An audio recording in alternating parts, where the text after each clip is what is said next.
Hello friends, welcome to साहस of solutions.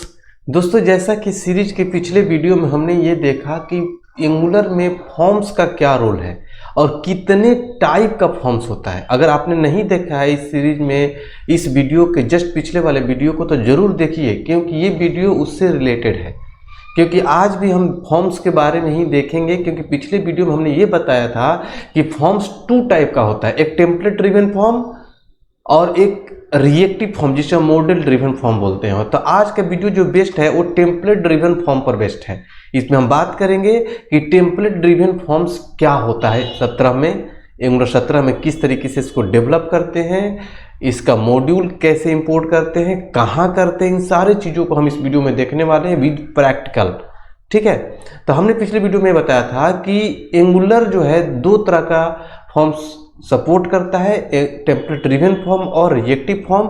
Template driven form जो होता है ये एंगुलर जेएस से लिया गया है, जो एंगुलर का पहला वर्जन था एंगुलर 1.0, जिसे एंगुलर जेएस बोलते हैं, जो एक लाइब्रेरी है, उससे लिया गया है ये। क्यों? क्योंकि इसमें सारा काम हम टेम्पलेट पर करते हैं, HTML फाइल पर करते हैं, हम TS फाइल पर बहुत ही कम कोड करते हैं, इसलिए इसको कम यूज किया जाता है, क्योंकि ये कॉम्प्लेक्स सिनारियो में फेल कर जाता है। लेकिन जहाँ पर छोटे फॉर्म की जरूरत होती है वहाँ पर इसको ही यूज करते हैं, इसलिए इसे भी जानना बहुत ज़रूरी है। तो चलिए स्टार्ट करते हैं इस वीडियो ट्यूटोरियल को। और स्टार्ट करने से पहले मैं आप लोगों से रिक्वेस्ट करना चाहूँगा कि अगर अभी तक आपने मेरे इस चैनल को सब्सक्राइब नहीं किया है तो काइंडली आप सब्सक्राइब कर लें और बेल की आइकन को क्लिक कर लें, ताकि जैसे मैं कोई नया वीडियो डालूँ तुरंत आपको नोटिफिकेशन मिले और आप हमेशा अपडेटेड रहें। यहाँ पर मैंने लिख रखा है कि template driven forms are simple forms which can be use to develop forms. एक सिंपल फॉर्म होता है जिसको यूज करके आप कोई फॉर्म्स डेवलप कर सकते हैं। फॉर्म क्या होता है आप भली भांति जान चुके हैं इस सीरीज के पिछले वीडियो में आपने ऑलरेडी देख रखा है कि फॉर्म क्यों बनाते हैं, कितने टाइप का फॉर्म होता है। These are called template driven as everything that we are going to use in application is defined into the template that we are defining along with the component। मैंने ये बताया यहाँ पर कि इसको हम टेम्पलेट ड्रिवन फॉर्म इसलिए बोलते हैं कि इसमें जो भी चीज़ें हम लिखते हैं सब कुछ टेम्पलेट पर लिखते हैं, मतलब HTML फाइल पर लिखेंगे, बहुत ही कम कोड TS फाइल पर लिखा जाएगा। इसका रिक्वायरमेंट क्या है, इसके बारे में जो लिखा गया है वो फॉर्म्स मॉड्यूल के अंदर लिखा गया है, जिसको आपको इंपोर्ट करना होगा। हालांकि अब स्टैंड अलोन कंपोनेंट में आप काम करने वाले हैं तो इस मॉड्यूल को आप कंपोनेंट के अंदर ही इंपोर्ट करेंगे। अगर पुराने वर्जन में आप काम कर रहे थे तो वहाँ पर मॉड्यूल के अंदर इंपोर्ट करते थे, लेकिन अब इसको जिस कंपोनेंट पर आपको यूज करना है उसी कंपोनेंट के इंपोर्ट मेटाडाटा फॉर्म्स मॉड्यूल को आप रख लेंगे और ये काम करना शुरू कर देगा। तो इसके बारे में थोड़ा सा और भी समझते हैं, इसके फीचर्स क्या क्या हैं। ये ईजी टू यूज होता है, सिंपल फॉर्म्स होता है, इसलिए इसको यूज करने में इजीली हम इसको यूज कर लेते हैं। Suitable for simple scenario and fails for complex scenario. Simple scenario के लिए बहुत ही सुटेबल होता है, इसलिए इसको हम यूज करते हैं। लेकिन जैसे ही कॉम्प्लेक्स सिनारियो आता है वहां पर ये फेल कर जाता है। सिमिलर टू एंगुलर 1.0 जिसे हम एंगुलर जेएस बोलते हैं। Two way data binding NG model syntax में यूज किया जाता है। कैसे करते हैं, इसका क्या बेनिफिट है, नहीं करेंगे तो क्या होगा, सारा क्वेश्चन का आंसर इस वीडियो में आपको मिलने वाला है। ठीक है, मिनिमम कंपोनेंट पर बहुत ही कम कोड लिखे जाएंगे। उसके अलावा automatic track of the forms and it's data, automatic track किया जाएगा फॉर्म्स का। Unit testing is another challenge. Unit testing भी इसमें चैलेंजिंग होता है, क्योंकि सब कुछ हम HTML पर लिखते हैं तो HTML पर टेस्टिंग करना ईजी नहीं होता। अब आगे देखिए कि जब भी हम फॉर्म बनाएंगे तो इस तरीके से फॉर्म हम डेवलप करेंगे। ठीक है, एक यहाँ पर हम फॉर्म ले लेंगे। ठीक है, ये देखिए हमने फॉर्म लिया है। NG सबमिट पर हम कोई मेथड कॉल करेंगे, लेकिन मेन चीज जो ध्यान देने वाला है वो ये है NG फॉर्म। ठीक है, NG फॉर्म ही ये कंटेनर है जिसके अंदर सारे कंट्रोल का वैल्यू मिलेगा।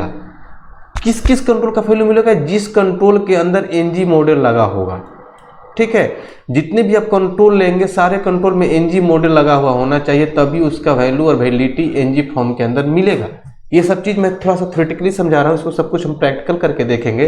तो जितने भी आप कंट्रोल लेंगे उस फॉर्म में, हर फॉर्म में दो चीज़, हर कंट्रोल में दो चीज़ होना चाहिए। एक तो नेम शुड बी यूनिक और एनजी मॉडल, सबका अपना अपना नेम होना चाहिए और एनजी मॉडल होना चाहिए। जिसका जिसका एनजी मॉडल होगा वही उसी का डेटा एनजी फॉर्म में मिलेगा।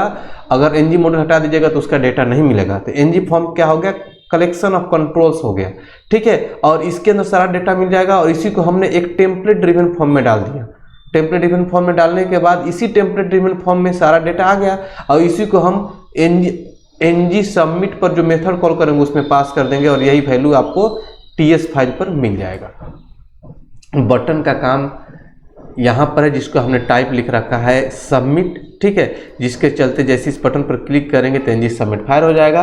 तो फॉर्म का काम इतना ही होता है कि फॉर्म यूजर से डेटा ले लेता है, डेटा लेकर आपको टीएस फाइल पर दे देगा, बस फॉर्म का काम उतना कंप्लीट हो जाता है। अब वहाँ से उस डेटा के साथ आप क्या करते हैं, उसको कहीं यूज करते हैं या फिर एपीआई कॉल करके डेटाबेस में सेव करते हैं और वहाँ से आपका लॉजिक काम करता है। फॉर्म्स का काम इतना ही होता है कि फॉर्म्स यूजर से इनपुट लेकर आपको टीएस फाइल पर दे देता है और टीएस फाइल पर आपको डेटा मिलने लगा तो मतलब कि फॉर्म आपका प्रॉपर तरीके से काम कर रहा है। तो ये सारी चीज़ें हम प्रैक्टिकल करके देखने वाले इस वीडियो में। अगले वीडियो में मैं इसमें वैलिडेशन लगाना भी सिखाऊंगा कि अगर किसी को कंट्रोल का आपने मैंडेटरी कर रखा है कि इसमें डेटा आपको फिलअप करना ही करना है, अगर यूजर उसमें डेटा नहीं डालता है तो कैसे हम वहाँ पर एरर मैसेज दिखाएंगे। मतलब वैलिडेशन भी प्रॉपर तरीके से होना चाहिए। ऐसा नहीं कि data first name last name mandatory है और उसमें डेटा यूजर डाल नहीं रहा है और आपने सबमिट कर दिया फॉर्म, ऐसा नहीं होना चाहिए। जब तक पूरा का पूरा फॉर्म वैलिड ना हो तो वहाँ पर बटन ही डिसेबल रहे या फिर वहाँ पर मैसेज दिखाए first name should be required, ठीक है। हर तरीके का वैलिडेशन लगाना आपको सिखाया जाएगा इस सीरीज में, तो इसलिए आप बने रहिए सीरीज में। तो चलिए आगे देखते हैं। अगला चीज़ है कि एनजी फॉर्म के बारे में बताया कि एक ग्रुप ऑफ कंट्रोल्स होता है और एनजी मॉडल क्या करता है, एनजी मॉडल आपके डायरेक्टिव होता है जो कंट्रोल के वैल्यू और वैलिडिटी को देता है, ठीक है। उसके बाद आप एनजी सबमिट लगाते हैं रजिस्टर फॉर्म पर, ठीक है। जो आपका रजिस्ट्रेशन का फॉर्म होगा आप एनजी सबमिट लगाएंगे और उसी एनजी सबमिट के अंदर आरईजी फॉर्म जो आपका बनाया वेरिएबल उसको पास करेंगे, वो डेटा मिल जाएगा और इसी वेरिएबल के थ्रू आप आरईजी फॉर्म डॉट वैल्यू तो वैल्यू मिल जाएगा, आरईजी फॉर्म डॉट वैलिड मतलब वैलिड है कि नहीं वैलिड उसको चेक कर सकते हैं, आरईजी फॉर्म डॉट टच किया है कि नहीं यूजर ने, ये सब चेक कर सकते हैं वैलिडेशन जब चेक करेंगे, ठीक है। तो इस सबको हम प्रैक्टिकल करके देखेंगे, थोड़ा सा थ्योरेटिकली आपको समझा रहा हूँ। उसके बाद जहाँ पर आपको इसको यूज करना है कंसोल करके डेटा को निकाल सकते हैं। अब डेटा जब यहाँ पर मिल गया तो आप इसको कहीं भी यूज कर सकते हैं। तो चलिए चलता हूँ आप लोग को प्रोजेक्ट में और आपको इसको डेवलप करके दिखाता हूँ। ये सिंपल फॉर्म है लेकिन जैसे ही मैं रिएक्टिव फॉर्म पढ़ाऊंगा आप लोग को तो वहाँ पर बहुत सारा सिनारियो होगा। एक एक सिनारियो को हम अच्छे से समझेंगे, सेट वैल्यू, पैच वैल्यू, हर चीज़। कैंसिल के बटन को करते हैं तो पार्शियली कैसे कैंसिल कर सकते हैं, ठीक है। ये रीसेट कैसे कर सकते हैं। उसके अलावा मल्टीपल रो को डायनेमिकली क्रिएट करना हो तो कैसे करेंगे। फॉर्म कंट्रोल क्या था, फॉर्म ग्रुप क्या था, फॉर्म बिल्डर क्या होता है। बहुत तमाम चीज़ें हम एडवांस चीज़ें देखेंगे जो रिएक्टिव फॉर्म पढ़ेंगे, जबकि वहाँ पर कॉम्प्लेक्स सिनारियो को हैंडल किया जाता है, ठीक है। टेम्पलेट ड्रिवन फॉर्म थोड़ा सा ईजी होता है, छोटे छोटे फॉर्म के लिए बनाया जाता है। तो चलिए लिए चलता हूँ प्रोजेक्ट में और एक टेम्पलेट ड्रिवन फॉर्म डेवलप करके देखते हैं। तो ये आपका प्रोजेक्ट है जहाँ पर हम लोग एग्जाम्पल करते हैं और इस प्रोजेक्ट को मैंने रन करा रखा है तो इसका ये आउटपुट दिख रहा है, ठीक है। अब यहाँ पर हम फॉर्म डेवलप करेंगे, चाहे तो हम यहीं पर फॉर्म डेवलप कर सकते हैं लेकिन मैं काम करता हूँ अलग से एक कंपोनेंट बना देता हूँ जहाँ पर हम टेम्पलेट ड्रिवन फॉर्म बनाएंगे। जब रिएक्टिव फॉर्म पढ़ाऊंगा तो उसका भी एक अलग से कंपोनेंट बना दूंगा ताकि कोड सेपरेट रहे। मैं लिखता हूँ एनजी जनरेट कंपोनेंट और कंपोनेंट नाम देता हूँ टेम्पलेट फॉर्म देता हूँ, ठीक है। किसी में से बना लीजिएगा, टेम्पलेट फॉर्म देता हूँ और टेम्पलेट फॉर्म देने के बाद मैं इंटर हिट करता हूँ तो एक फॉर्म कंपोनेंट क्रिएट हो जाएगा टेम्पलेट फॉर्म के नेम से और ये क्रिएट हो गया। इसके HTML पर मैं क्या करता हूँ अच्छे से समझिएगा, ये सारी चीज़ों को HTML लिखता हूँ मैं H2 रजिस्ट्रेशन फॉर्म सेव, इसका CSS बनाता हूँ, H2 का बैकग्राउंड कलर और इसका देता हूँ बैकग्राउंड कलर ग्रीन येलो, जो भी करना है आप थोड़ा सा अच्छा दिखेगा। और इसका नेम जो सिलेक्टर है इसको कॉपी करके ऐप कंपोनेंट डॉट एचटीएमएल पर रख देता हूँ ताकि ये लोड होगा तो दिखेगा, नहीं तो दिखेगा कैसे, इसको लिखना यहाँ पर जरूरी है। यहाँ पर आपको एक चीज़ और ध्यान रखना है कि ये स्टैंड अलोन कंपोनेंट है, इसका नेम किसी मॉड्यूल के अंदर रजिस्टर नहीं है, तो इसलिए हमें क्या करना पड़ेगा, इसको इंपोर्ट करना होगा। इसको कॉपी करिए, क्योंकि मैं इसका सेलेक्टर यहाँ पर रख रहा हूँ ऐप कंपोनेंट डॉट एचटीएमएल पर, तो इसके टीएस फाइल के अंदर यहाँ पर जाकर इंपोर्ट करना होगा, तभी ये काम करेगा, नहीं तो ये काम नहीं करेगा, जो कि मैं ऑलरेडी इस सीरीज में बता चुका हूं। अब ब्राउजर पर चलेंगे तो ये आपका रजिस्ट्रेशन फॉर्म लोड हो रहा है, एक कंपोनेंट लोड हो रहा है आपके ऐप कंपोनेंट डॉट एचटीएमएल पर। अब हम क्या करेंगे, यहाँ पर एक फॉर्म डेवलप करेंगे इस कंपोनेंट के अंदर। तो यहाँ पर चलते हैं टेम्पलेट डेवलप फॉर्म पर, और एक यहाँ पर लेते हैं डिव, और डिव के अंदर एक फॉर्म ले लेते हैं फॉर्म, ठीक है। इसको एक्शन की जरूरत नहीं है, एक्शन के बारे में भी आगे हम बात करेंगे, एक्शन क्या होता है, ठीक है। और यहाँ पर एक डिव लेता हूँ, इसके अंदर लिखता हूँ फर्स्ट नेम, और यहाँ पर लिखते हैं इनपुट टाइप टेक्स्ट, ठीक है।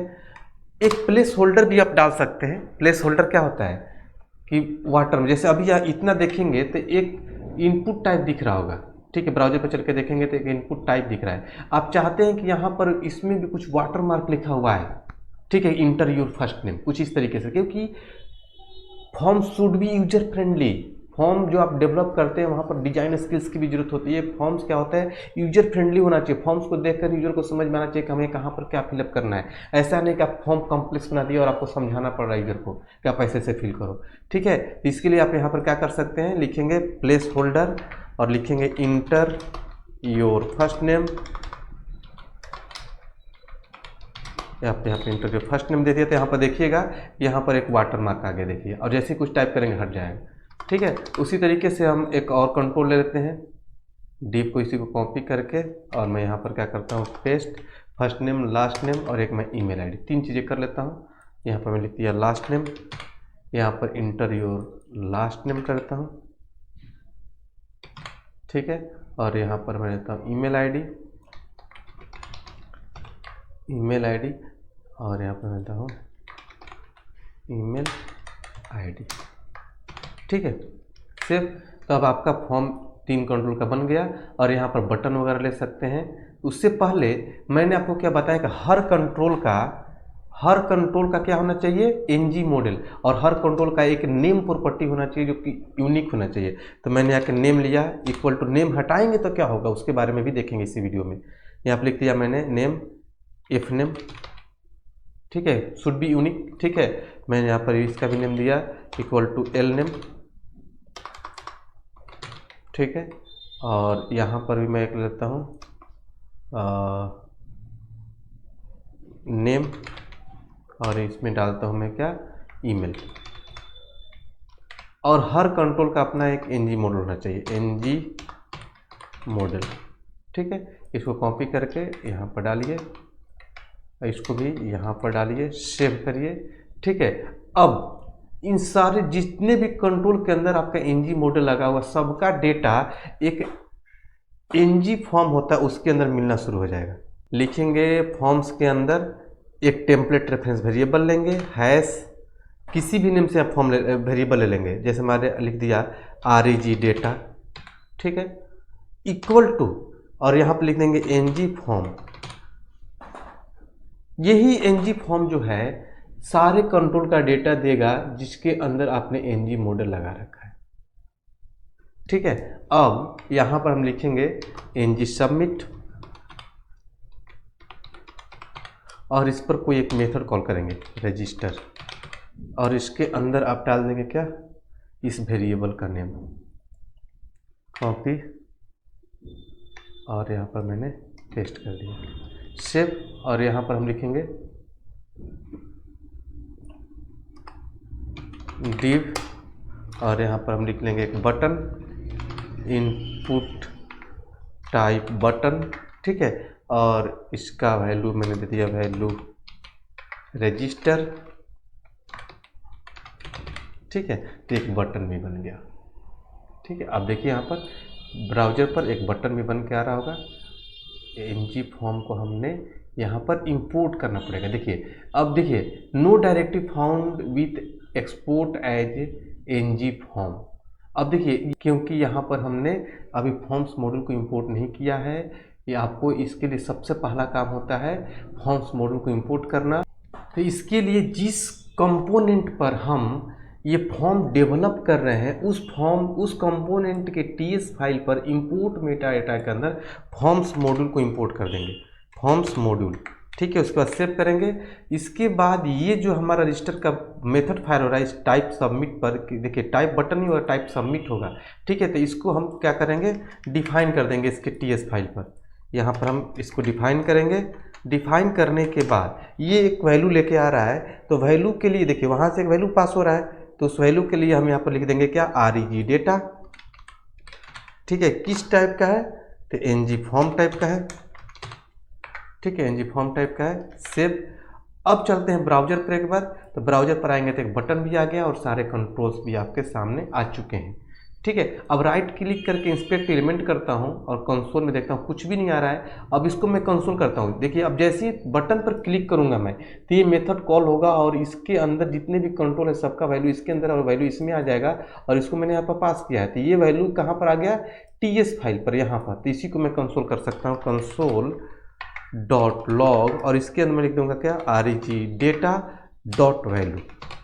इसके अंदर वैल्यू मिलना शुरू हो जाएगा। बस इतना ही काम होता है फॉर्म का। इसमें बहुत कुछ होता है, अभी आगे देखेंगे रिएक्टिव फॉर्म में कि किस तरीके से चेक करते हैं, कैंसिल करते हैं। अभी इसमें टेम्पलेट ड्रिवन फॉर्म में भी हम अभी वैलिडेशन लगाना देखेंगे जो, लेकिन अगले वीडियो में देखेंगे। लेकिन अभी इसके बारे में और भी चीज़ सीखना है कि नेम प्रॉपर्टी हटा देंगे तो क्या होगा, NG मॉडल नहीं रहेगा तो क्या होगा, इन सारी चीज़ों को भी हम देखते हैं। तो चलिए इसके बाद ब्राउजर पर चलिए और यहाँ पर मैं लिखता हूँ चंदन, यहाँ पर लिखता हूँ सिंह और यहाँ पर c@gmail.com मैंने कर दिया। और जैसे रजिस्टर पर क्लिक करता हूँ, देखिए डेटा मिल गया। डेटा क्या है आपका यहाँ पर मिलना शुरू। अगर हम किसी का नेम प्रॉपर्टी हटाते हैं, मान लीजिए हमने इसका फर्स्ट नेम का नेम प्रॉपर्टी हटा दिया, तो क्या होगा, सेव करूँगा तो यहीं पर एरर आना चाहिए। देखिए जैसे सेव करूँगा, चलते हैं ब्राउजर पर, और ब्राउजर पर जाने के बाद देखिए क्या होगा कि यहीं पर एरर आ जाएगा कि name attribute must be set. Her control का एक नेम एट्रीब्यूट होना चाहिए, तो नेम एट्रीब्यूट देना जरूरी है। अब किसी का मैं NG मॉडल हटा दिया, जिसका NG मॉडल हटा देंगे उसका डेटा नहीं मिलेगा। ठीक है, देखिए अब मैंने लास्ट नेम का हटाया है, मैंने यहाँ पर डाल दिया चंदन, यहाँ पर डाल दिया मैंने सिंह, और यहाँ पर मैंने ईमेल ID कोई भी डाल दिया, रजिस्टर करूँगा, देखिए लास्ट नेम नहीं मिला। तो NG मॉडल होना जरूरी है। NG मॉडल रहेगा तभी उसका वैल्यू ये NG फॉर्म देगा। ठीक है, तो NG मॉडल यहाँ पर रहना जरूरी है। अब अगला चीज़, मान लीजिए कि मुझे यहाँ पर चेक करना है वैलिडिटी, मैं लिख दिया कंसोल डॉट लॉग और यहाँ पर मैंने लिख दिया REG डेटा डॉट वैलिड। ठीक है, वैलिड। तो क्या ये बताएगा कि वैलिड है कि नहीं है, ट्रू बताएगा कि फॉल्स बताएगा, ये क्वेश्चन है। देखिए अब यहाँ पर आते हैं, मैंने कुछ नहीं फिल किया तभी ट्रू बता रहा है, और मैं फिल कर दूंगा तभी ट्रू बता रहा है। ठीक है, देखिए ट्रू क्यों, क्योंकि हमने वैलिडिटी चेक कर रहा हूँ, लेकिन किस बेस पर, वैलिडेशन मैंने लगाया नहीं है। अगर मैं वैलिडेशन लगा दूँ कि सारे फील्ड आपको फिलअप करना ही करना है और उसके बाद ब्लैंक करके रजिस्टर करूँगा तब वो फॉल्स होगा। ये ध्यान रखना होगा अगर इंटरव्यू में आपसे कोई पूछता है तो, क्योंकि देखिए ब्लैंक में भी ट्रू बता रहा है, अगर वैलिडेशन लगा देंगे तब वो बताएगा कि फॉल्स है, क्योंकि आपने वैलिडेशन इंप्लीमेंट किया है। तो इसके बारे में अगले वीडियो में देखेंगे कैसे वैलिडेशन अप्लाई करते हैं। इस वीडियो में हमने देखा कि टेम्पलेट ड्रिवन फॉर्म होता क्या है, टेम्पलेट ड्रिवन फॉर्म डेवलप कैसे करते हैं, इसमें क्या क्या होता है, किसका रोल क्या होता है, NG फॉर्म क्या होता है, NG मॉडल क्यों यूज करते हैं, नेम प्रॉपर्टी क्या होता है, और किस तरीके से टाइप सबमिट पर हम किसी मेथड को कॉल करते हैं। यहाँ पर लोग कन्फ्यूज होता है कि हम बटन क्लिक पर ही कॉल कर सकते हैं, नहीं, अगर टाइप सबमिट है तो इस फॉर्म के अंदर कोई भी NG सबमिट होगा उसको फायर कर देगा। तो आई होप कि आप लोग को समझ में आ गया होगा कि टेम्पलेट ड्रिवन फॉर्म क्या होता है। फिर भी आपके माइंड में कोई भी कन्फ्यूजन होता है हमारे कमेंट बॉक्स में जरूर शेयर करिए, हम आपके कमेंट का जरूर रिप्लाई करेंगे। तो चलिए मिलते हैं अगले वीडियो में अगले टॉपिक के साथ, तब तक के लिए थैंक यू सो मच।